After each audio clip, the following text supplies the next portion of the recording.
श्री गुरु शरणम श्री गुरु चरण कमलेभ्यो नमः। प्रिय मित्रों, देखिए संसार में मनुष्य के पास सब कुछ होता है।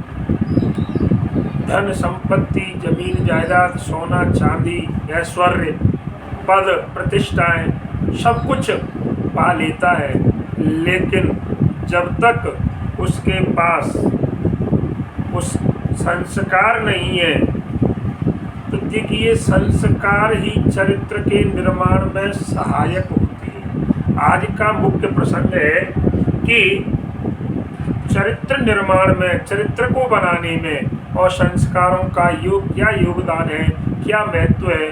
तो प्रिय मित्रों, आज हम इसी विषय पर चर्चा करने जा रहे हैं। तो देखिए सबसे पहली चीज़ है कि संस्कार बहुत आवश्यक है, क्योंकि इसके लिए बताया गया है, मनुस्मृति में कहा गया है सज्जनों कि व्रतम यतनेन संरक्षेद वृत्तमेति च याति च अक्षीणो विद्यत क्षीणो वृत्तस्तु हतो हतः।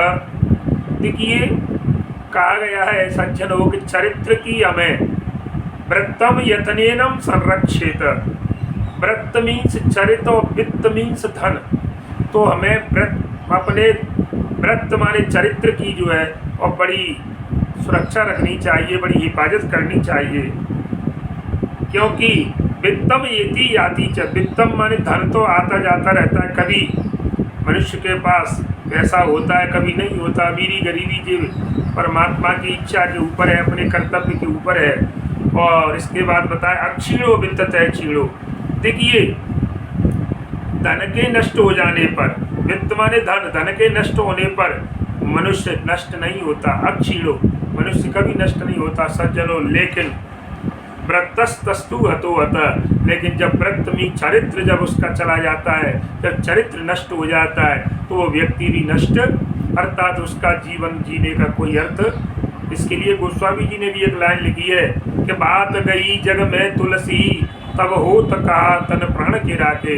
कि संसार में जब मनुष्य की बात खराब हो जाती है, बात खराब होना मानी इज्जत चली जाना उसका, तो उसको जीवन जीने का कोई अधिकार नहीं है।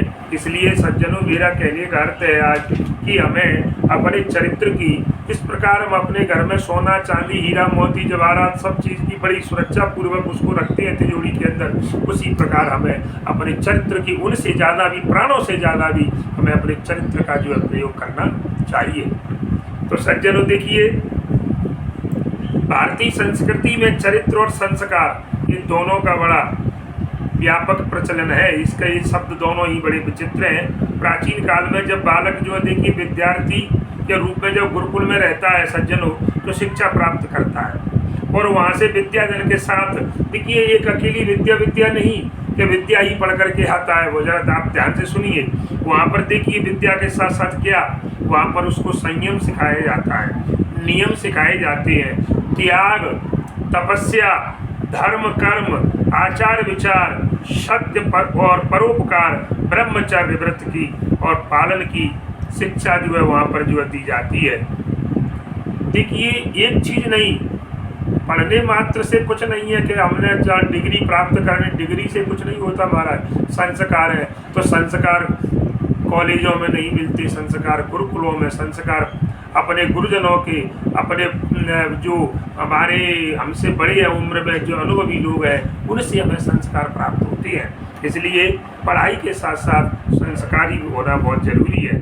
इसके कारण क्या होता है, जैसे बालक जो गुरुकुल में इन चीज़ों का पालन सीख करके आते हैं, तो उनमें धार्मिकता, नैतिकता, अनुशासित और मर्यादापूर्ण जीवन जीने की जो है महाराज संस्कारों का जो है, और उनके अंदर अपने आप ही उनके आगमन हो जाता है। किंतु समय की बात है, कालांतर माने समय जैसा जैसे बीतता गया और ऐसा बुरा समय आया जिसे दुर्योग कहेंगे, माने अच्छा योग नहीं है कि भारत पर जब विदेशी जो आक्रांता थे, जब भारत पर विदेशी आक्रांताओं ने जो है यहाँ पर जो है अपना अधिकार किया सज्जनों, तो उस समय क्या हुआ, हमारे देश से संपत्ति लूट के तो ले ही गए, लेकिन साथ साथ में हमारे संस्कारों को भी ले गए, संस्कारों को भी नष्ट कर गए। इसलिए उन्होंने संस्कारों को नष्ट भ्रष्ट करने का ही सबसे उनका मुख्य उद्देश्य था। लूटना उनका मुख्य उद्देश्य नहीं था। भाई किसी को अगर, किसी परिवार को, किसी समाज को अगर नष्ट करना है तो उनके संस्कारों को नष्ट कर दो, तो फिर आपको किसी प्रकार से आवश्यकता नहीं पड़ेगी, अपने आप ही। तो सबसे मेन चीज़ है चरित्र, संस्कार हमें संभाल कर रखना चाहिए। तो सज्जनों क्या हुआ, पहले तो सबसे पहले हम राजनीति सत्ता के अभाव में गुलाम थे। क्यों? राजनीति हमारी खुद की नहीं थी, अंग्रेजों का अधिकार था। किंतु धीरे धीरे जब अब हमको क्या हुआ कि हमारी जो मानसिक, जो सोचने समझने की शक्ति है, वो भी जो है गुलामी, जैसे हम गुलाम थे, अंग्रेजों के जंजीरों में जकड़े हुए थे, उसी प्रकार हमने सोचने समझने की शक्ति को भी उन्होंने एक जंजीरों में जकड़ लिया। अर्थात हमारे जो शुद्ध आचरण थे, हमारी भारतीय जो संस्कृति थी, उसको भी उन्होंने अपहरण कर लिया। विडम्बना हमारे सामने रही सज्जनों उस समय कि हम अपनी संस्कृति को, सदाचार को और संस्कारों को, धार्मिक आचार विचार और इन सब को जो है और बड़ी ही हे दृष्टि से देखने लगे। आज भी वर्तमान में जो नई पीढ़ी के लोग हैं, बच्चे हैं, वो हमारे जो धार्मिक रीति रिवाज है, चाहे तो शादी विवाह का रिवाज हो, चाहे किसी प्रकार का हो घर में, महाराज वो भी आजकल के बच्चे विदेशी सभ्यता पर जो है वो चल करके उनको बड़ी बुरी नज़र से या कमजोरी या ये जिसे कहती हैं हीन भावना से देखती है। अरे क्या है ये सब तुमने जो बना दिया है, कुछ नहीं, चलिए। इस प्रकार से जो यहाँ तक बताया जाने लगा कि रूढ़िगत माने जो रूढ़ियाँ परंपराएं होती हैं, धर्म और धार्मिक मान्यताओं के कारण ही इस देश का पतन हुआ है। हाँ, हमारे देश का पतन होने का कारण है धार्मिक मान्यताओं के कारण ही। जो रूढ़िगत, वो कहती है आजकल की पीढ़ियाँ कि आप जैसे जिस रास्ते पर चल रहे हो ना, ये सब पुराना हो गया, ठोसला है, तो इसीलिए धीरे धीरे हमारा जो है और देश पतन की ओर चला गया। गुलामी की शिक्षा और उससे पनपे हमारे जो कुसंस्कार हैं सज्जनों, उनके साथ पाश्चात्य संस्कृति के प्रदूषण से और नई पौध जिसे कहेंगे, मैंने भी बताया, नई जनरेशन जिसे कहें, उसको जो भ्रमित किया जा रहा है। नए लोगों के इनका कहते हैं जैसे ब्रेन वॉश किया जाता है, ब्रेन वॉश जैसे जो आतंकवादी लोग होते हैं और बच्चों को ट्रेनिंग देती है, हमारे भारतवर्ष के बच्चों को, और उनके दिमाग में ऐसा फितूर पैदा कर देते हैं। तो इसी प्रकार तो उनके जैसे उनको भरमाया जा रहा है। भारत का इतिहास बहुत पुराना नहीं है तथा धार्मिक मान्यताओं का कोई ऐतिहासिक आधार नहीं होता सज्जनों। ऐसी अनगल बातों का प्रचार प्रसार इसलिए हो रहा है कि हम अपनी महिमामयी सनातन संस्कृति को, अपने गौरव को बुला सकें। केवल एक कार्य है, केवल इसलिए किया जा रहा है कि हम अपनी जो हमारी महिमा कहते हैं ऐश्वर्य को, जो हमारा भारतवर्ष को विश्व गुरु कहा जाता है, तो ऐसी जनरेशन में हमारी जो नई जनरेशन है उसको ऐसा तैयार किया जा रहा है कि हम अपने अतीत को भूल करके, अपनी भारतीय सभ्यता को भूलकर और अपने देश को जो कर्त में ले जाएं। अधिकांश ऐसा देखा गया है सज्जनों कि सुसंस्कार और कुसंस्कार के निर्माण में सबसे अधिक सहायक कौन है? वातावरण। देखिए एक प्रश्न उठता है कि अच्छे संस्कार देने वाला और कुसंस्कार माने बुरे संस्कारों के निर्माण में सबसे अधिक किसकी सहायता है? तो उसको मैंने आपको बताया, वातावरण ही सबसे मेन होता है। क्यों कहा गया है कि जैसा खाओगे अन्न और वैसा बनता है मन। इस प्रकार से बताया गया है कि जैसा आप अन्न खाओगे वैसा आपका मन बनेगा। तो क्योंकि गुणेषु क्रियतामेतनं क्रमा किमा टोपे प्रयोजनम और विक्रियंतेन घंटार विभाग और क्षीर विवर्जिता। कहने का मतलब है गुण का महत्व होता है, दिखावे का नहीं होता आज के ज़माने में। इसलिए गुण से कुछ गुण होना चाहिए, दिखावा बिल्कुल बेकार है साहब। तो देखिए मैं आपको कि हमें वातावरण या संगति के व्यक्ति के संस्कार प्रभावित हुए बिना नहीं रह सकते, तो इसको आप मानोगे नहीं। इसलिए मैं आपको एक छोटी सी कहानी के माध्यम से इस बात को मैं बताने जा रहा हूँ कि संगति का प्रभाव कितना होता है। संगति, कुसंगत और सुसंगत का असर क्या होता है, तो मैं इसके बारे में आपको जो है वर्णन एक कहानी के माध्यम से बताने जा रहा हूँ। सज्जनों तो सुनिए। देखिए एक छोटी सी कहानी है कि एक बार बाजार की बात है कि हाट लगती थी, मेला लगता था। उसमें जो है एक बहेलिया और तोते बेचने आया। उसके पास 2 तोते लाया बेचने के लिए। संयोग से क्या हुआ, उसी दिन की बात है कि राजा जो है उसी नगर के जो राजा थे और बाजार में जो है हाट में जो है देखने के लिए, वहाँ पर हाट को जो है निरीक्षण करने के लिए आए। तो सज्जनों क्या हुआ, राजा उधर से निकल रहे थे तो राजा ने उस बहेलिये के पास देखा जिसके पास 2 तोते हैं केवल। तो उनसे पूछा बहेलिया से, भाई इसका जो बताओ इन दोनों तोतों का मूल्य क्या है। तो बहेलिये ने क्या सुंदर उत्तर दिया कि महाराज अब मुझसे क्या पूछते हो, आप जिस तोते को लेना चाहते हो उससे पूछ लो तेरा मूल्य क्या है। तब देखिए राजा ने तोते से पूछा, कुछ उससे पहले कुछ प्रश्न किए। तोते ने राजा के प्रश्नों का बिल्कुल सटीक उत्तर दिया, जैसे राजा पूछते गए बिल्कुल गिन गिन करके उनका एक एक उत्तर दिया। तो राजा प्रसन्न हुए और राजा ने देखिए और अच्छा मूल्य माने जो उसकी कीमत थी उससे भी ज़्यादा मूल्य दे करके उसे खरीद लिया। उसके बाद दूसरा तोता था, राजा ने पूछा भाई इसका क्या मूल्य लोगे। तो उन्होंने देखा, बहेलिये ने कहा भाई राजन उससे भी आप पूछ लीजिए। तब राजा ने राजा ने क्या देखा कि पहले के वाला जो तोता था उसकी बातों से जब राजा संतुष्ट हो गए ना तो बोले कि अब क्या देखेंगे, दोनों एक से ही होंगे और दोनों ही पढ़े लिखे तोते हैं, अच्छे हैं। तो राजा ने बिना किसी मूल्य चर्चा के और उसको भी उतना ही पैसा देकर और दोनों तोतों को लेकर के और जो है राजा ने खरीद लिया और जाकर के उसने राजा ने अपने महल में दोनों पिंजरों में और उनको टांग दिया। सज्जनों कुछ दिनों तक राजा विद्वान तोते से सत्संग करते रहे। 2 तोते थे, तो एक विद्वान था एक वैसा था। कुसंगत में अभी आपके सामने आ जाएगा कि अच्छी संगत का बुरी संगत का क्या असर होता है। तो राजा और एक प्रश्न किए तो उसने राजा को अब शब्दों में उत्तर दिया। दूसरे तोता ने, एक ने तो सत्संग करते राजा और दूसरे तोते से बात की तो उसने गालियाँ दी। तो राजा को गाली देने लगा। तब राजा ने क्रुद्ध होकर के पिंजरे में से उसे तोते को पकड़ कर उसको अपनी जो कटार निकाली उसको मारने के लिए तैयार हुआ राजा।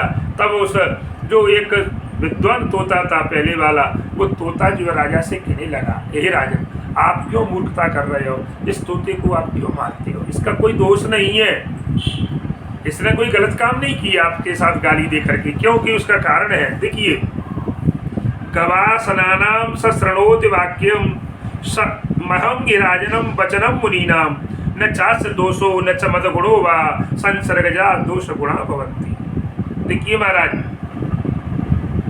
इसमें न तो इसका दोष है और न मेरे अंदर बद गुण हुआ, न मेरे अंदर कोई गुणों की विशेषता है, लेकिन फर्क काय का है कि गवासना नाम च श्रृणोति वाक्यम, ये जो तोता है जो आपसे अब शब्द बोल रहा है, ये गवासना माने जो के कसाई जो होती हैं 24 घंटे पशुओं को काटते हैं उनके बारे में रहता था, वहाँ टंगा रहता था। वो गाली वगैरह शब्द बोलते थे, काटो मारो पीटो और उल्टा सीधा बोलते थे शिकारी लोग। और इसलिए महाराज उसको कोई दोष नहीं है, वो उनके पास रह करके उनकी भाषा सीखा है। और मह्यम राजनम वचनम मुनि नाम, और मैं जहाँ पर मुनियों का सत्संग होता था महाराज मैं वहाँ पर और उनकी बातों को सुनता था सत्संग की, इसलिए मेरे अंदर तो इसमें मेरी कोई विशेषता नहीं है, क्योंकि मैं जहाँ पर रहा सत्संग होता था इसलिए मैं अच्छी बातें सीखा। बच्चे ये जगह ऐसी पड़ गया कि वहाँ पर कसाईयों के चंगुल में, इसलिए वो सीख, इसलिए इसका कोई दोष नहीं है, क्योंकि अगर दोष होता तो मेरे अंदर भी तो होता यही काम, लेकिन नहीं। इसलिए कहा गया है संसर्गजा दोष गुणा भवन्ति, कि संसर्ग से कहने का मतलब है देखिए राजन हम दोनों भाई हैं, हम दोनों भाइयों के पिंजरे एक ही जगह पर थे, एक ही घर में थे, बाड़े में थे, दोनों अलग अलग टंगे हुए थे। फर्क इतना था कि मेरे पास में तो साधु संतों का जो है बाड़ा था वहाँ पर, और दूसरे छोर पर वो ये कसाईयों का बाड़ा था। बस उसमें केवल उसको गालियाँ सीखने को मिलती थी और मुझे धार्मिक महत्व की बातें मिलती थी। इसलिए हे महात्मन देखिए राजन मुझ में कोई विशेष गुण नहीं है और मेरे भाई में कोई दुर्गुण नहीं है, केवल बात है तो इस संसर्ग का कारण है। संसर्ग माने मेल जोल का, मैंने उठने बैठने का, इसे हम कहते हैं संगत का असर है।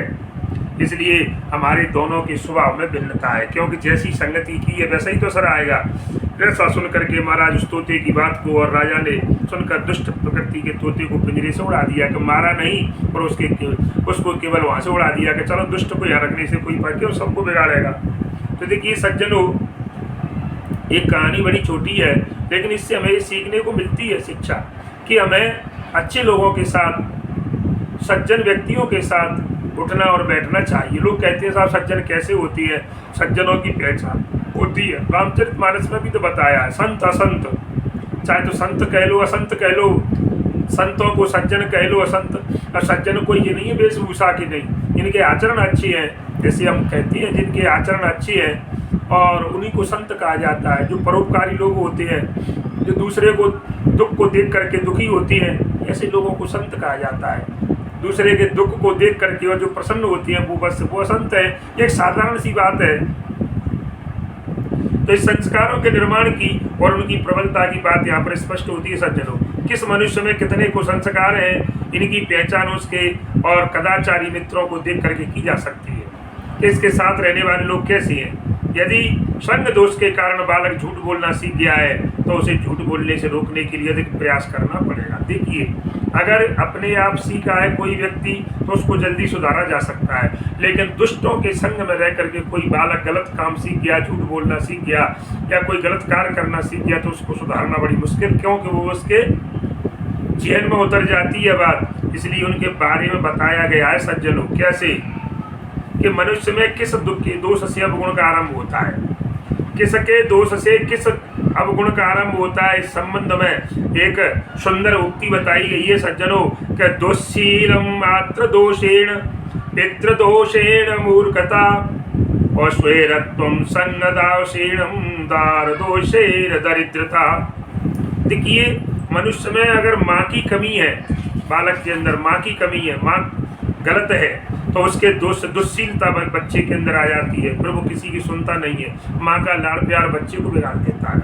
तो माँ के दोष से दुश्शीलता कठोरता बच्चे में आ जाती है। और पितृ दोषेण मूर्खता, अगर पिता का लाड़ प्यार है, पिता की छूट मिल जाती है बालक को तो बच्चा मूर्ख हो जाता है। सज्जनों जरा ध्यान से सुनना इस बात को, बच्चा मूर्ख हो जाता है। और स्वैरत्यम संग दोषेण, और कुसंग से, स्वैरत्व मन कुसंग से, वो बुरी संगति में जाकर के मनुष्य उच्छृंखल हो जाता है।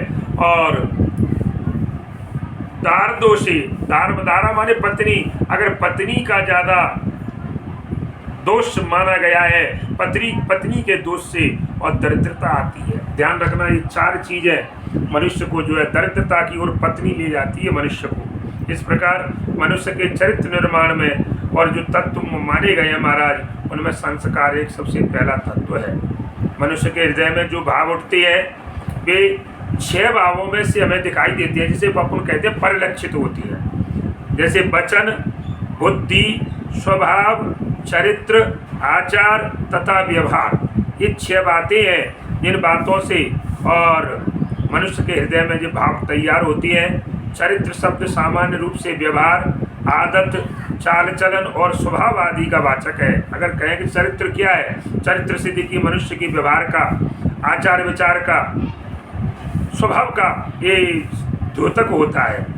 चरित्र निर्माण के लिए अनुशासन की महत्वपूर्ण भूमिका बताई गई है। अगर चरित्र निर्माण करना है तो अनुशासित रहना है मनुष्य को। जैसे फौज में बच्चा जब पुलिस में जाता है फौज में, तो वहाँ पर अनुशासन का विशेष महत्व है।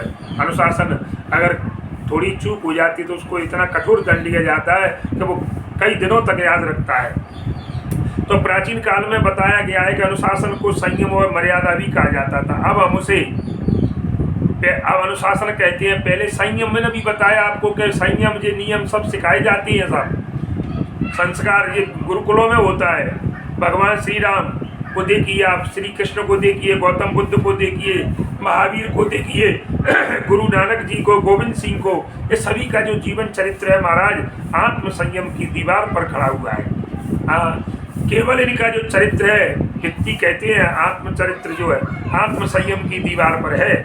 चरित्र निर्माण के लिए बरसों साधना करनी पड़ती है। देखिए, जैसे हम मकान बनाते हैं तो मकान बनाने में समय लगता है, महीना, 2 महीना, 4 महीने, 6 साल। लेकिन महाराज मकान को गिराने में सेकंड लगती है, तुरंत। तो कोई भी तो चरित्र निर्माण में कई अधिक समय लगता है, चरित्र को बिगाड़ने में सेकंड लगती है। क्योंकि बुरे कर्म में बुरा बनना है आदमी तो थोड़े बन जाता है, लेकिन अच्छाइयों को प्राप्त करने के लिए उसको मेहनत करनी पड़ेगी, चरित्र निर्माण करना पड़ेगा। इसलिए महाराज नष्ट करने के लिए क्षण मात्र का समय काफ़ी होता है। और पर्याप्त है। यदि चरित्र बिगड़ जाता है तो फिर समझना चाहिए कि हजारों हजार जन्म बिगड़ गए, आपके एक जन्म से नहीं बिगड़ा, आपके हजारों जन्म बिगड़ गए। इसलिए चरित्र निर्माण पर विशेष ध्यान देने की आवश्यक। देखिए सुंदर दुआ बताने जा रहा हूँ आपको कि ऊंचे गिर से जो गिरे और मरे एक ही बार। जरा ध्यान दीजिए सब जनो, ऊंचे गिर से जो गिरे, अगर कोई ऊंचे पहाड़ से गिरता है तो तुरंत मर जाता है, लेकिन तुरंत प्राण निकल जाते हैं, ठीक है, मर गया, खत्म कहानी। लेकिन जो चरित्र गिर से गिरे बिगड़े जन्म हजार, जो चरित्र गिर से गिरे, जो चरित्र रूपी जो पहाड़ है अगर उस पर से गिर जाए, अर्थात कहने का मतलब है मेरा कि जिसका चरित्र खराब हो जाए, जिसके आचरण खराब हो जाए, तो उसके बिगड़े जन्म हजार, फिर वो एक जन्म नहीं उसके हजार जन्म लेने पर भी उसका जो है बेड़ा गर्क हो जाता है। इसलिए सज्जनों, ऊंचे गिर से जो गिरे मरे एक ही बार, जो चरित्र गिर से गिरे बिगड़े जन्म हजार। इसलिए सज्जनों, कहने का मतलब है कि चरित्र और आदर्श की शिक्षा हमारे देश में सबसे पहले परिवार से प्रारंभ होती है। परिवार में हमारे माता पिता हैं, भाई बहन हैं, अन्य संबंधी हैं। बालक को संस्कृति के विभिन्न उपकरण जैसे रीति रिवाजों, परंपराओं, मूल्यों, विश्वासों, धर्म और नैतिकता आदि की व्यावहारिक शिक्षा प्रदान करती है। परिवार में जो बालक होता है सज्जनों, विभिन्न संस्कारों को सीख करके सुसंस्कृत बनता है। संस्कार सीखेगा तभी सुसंस्कृत बनेगा। हिंदू समाज में बालक को सुसंस्कृत बनाने के लिए अनेक प्रकार के संस्कार किए जाते हैं। देखिए वैसे 14 संस्कार में बताए गए हैं, 16 संस्कार बताए गए हैं। वैसे तो ज़्यादा है, लेकिन समय के अभाव में अब केवल 16 संस्कार रह गए हैं। बालक को वेदाध्ययन में प्रवृत्त करने के लिए उपनयन संस्कार कि जो बालक है वेदों का अध्ययन करे, इसलिए उसको उपनयन संस्कार की और व्यवस्था की गई है। तो सज्जनों, प्रत्येक देश की संस्कृति में योगदान करने वाले जो महापुरुष हैं, ध्यान देना, एक बड़ी विचित्र बात है, हर देश की बात है कि अगर संस्कृति में अगर योगदान करना है तो उनको ही महापुरुष कहा जाता है, जो हमारी संस्कृति को बचा करके रखते हैं, जो हमारी मदद करे कहीं में पैसा कमाने में या नहीं, जो हमारी संस्कृति को बचाए, जो हमारे, तभी उसी को एक महान कहा जाता है। शिवाजी, देखिए आप, शिवाजी पर बाल्यकाल में माता जीजाबाई द्वारा प्रतिरूपित संस्कारों के कारण उनमें धार्मिक और राष्ट्रीय गुणों का विकास हुआ। वीर शिवाजी के अंदर उनकी माँ थी, मैंने उनका आपको नाम बताया, जीजाबाई। इन्होंने सुंदर संस्कार डाले। आज देखिए शिवाजी ने देश के लिए कितना काम किया। जन्मजात संस्कारों के कारण ही आप देखिए ध्रुव के अंदर प्रहलाद जी को, अभिमन्यु को, जो कि जन्म से पेट में गर्भ में ही ये संस्कार प्राप्त हुए, तो ये आपको कितने उदाहरण दूं मैं। ये उनकी त्याग की पराकाष्ठा कहा जाएगा, इसे तपस्या की। तो मनोवैज्ञानिकों के अनुसार मनुष्य के चरित्र की नींव उसके जीवन कुछ वर्षों में ही पड़ जाती है, उसके जीवन के। देखिए नींव जब अच्छी होती है तो बिल्डिंग साहब अच्छी, इमारत अच्छी बन जाती है। तो संस्कार बच्चों में बचपन से ही प्रारंभ कर दी जाती है, तब जाकर के बच्चा महान बनता है। और बड़े होकर के फिर बच्चा संस्कारों की ओर ध्यान नहीं देगा, उसको शुरू से ही बालक के मनन आचार। देखिए बालक के मन पर आप क्या करना है, आचार विचार के बारे में जो संस्कार पड़ जाते हैं ना सियाराम, तो वे ही आगे चल करके चरित्र के रूप में व्यक्त होती है। सज्जन, चरित्र के निर्माण में शिक्षा का सबसे पहले कहती है कि वे माता पिता दुश्मन के समान होते हैं जो अपने बच्चों को नहीं पढ़ाते हैं। ये एक बड़ी सुंदर बात है कि वे माता पिता बड़े दुश्मन है, बैरी है। माता शत्रु पिता बैरी, यो न बाले न पाठिता, यो न बाले न पाठिता। कहती है जो माता पिता दुश्मन के समान है जो अपने बच्चों को नहीं पढ़ाते। क्योंकि मैंने भी बताया आपको गुरुकुलों में पढ़ाई के साथ साथ वहाँ पर संस्कार भी दिए जाते हैं। इसलिए माता पिता को चाहिए, उनका पहला धर्म है कि अपने बच्चों को शिक्षा प्रदान करें और शिक्षा के साथ वहाँ पर उनको संस्कार भी प्राप्त। ये शिक्षा अधिकतर अनौपचारिक होती है। बालक का चरित्र निर्माण उपदेशों से इतना अधिक प्रभावित नहीं होता जितना कि परिवार में। देखिए प्रवचन देने से, पंडित जी प्रवचन कर रहे हैं, लेकिन प्रवचन दुनिया सुनती है, क्या दुनिया सुधर जाती है? नहीं। ये अपने परिवार में क्या हो रहा है बच्चा देखता है, अपने पास पड़ोस में क्या देखता है, अपने समाज में जो देखता है, उनके सामने जो उदाहरण प्रस्तुत किए जाते हैं ना, उनसे बच्चे पर असर पड़ता है। और उनसे ही बच्चे, इसीलिए हमें चाहिए, हम अपने घर परिवार में कि अपने बच्चों के सामने इस प्रकार के गलत आचरण न करें, जिनको गलत चीज़ों को न खाएं, गलत चीज़ों को न पिए, गलत बातों को न बोलें, जिससे कि उनका असर बच्चों पर पड़े।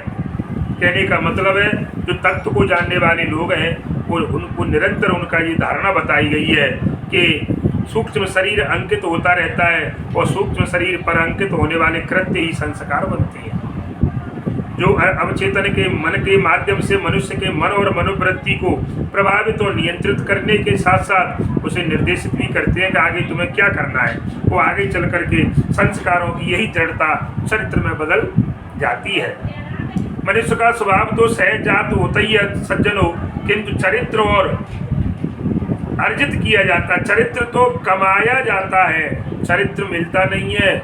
जैसे धन लोग कमाते हैं वैसे हमें अपने चरित्र को भी हम कमाए, पूंजी है, इसको इकट्ठा करना चाहिए। चरित्र को, चरित्र का निर्माण एकाएक नहीं होता, धीरे व्यक्ति अपनी सहज प्रवृत्तियों की बुद्धि के द्वारा इसको नियंत्रित करता है, तब जाकर के वो संस्कारित होता है।